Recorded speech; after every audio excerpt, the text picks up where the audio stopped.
West Ocala residents now have a gym, library, and a meeting place all wrapped in one at the new Mary Sue Rich Community Center. TV20's Cameron Lund tells us, though, how the building isn't just named after that longtime city council member, but another community leader as well.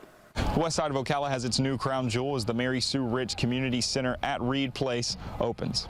Hundreds of residents, community, city, and county leaders came to cut the ribbon on this brand new center and to honor the two women for which it's named. Mary Sue Rich, the first black woman to serve on the Ocala City Council, sees this building as validation of her work. We saw many great improvements, one in which has culminated into this beautiful building.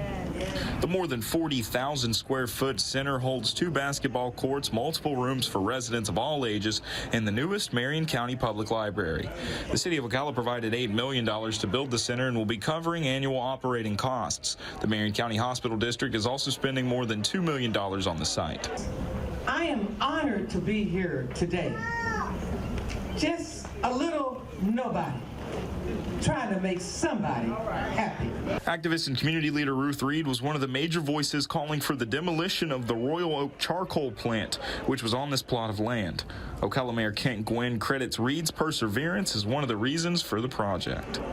She never gave up. I know Pete talked about this earlier, but when she would come into council chambers, it was real joy, and she just wouldn't quit, and she just kept on and on and on fighting for this neighborhood. Events and activities will be offered at the center 7 days a week. Reporting in Ocala, Cameron Lund, TV 20 News.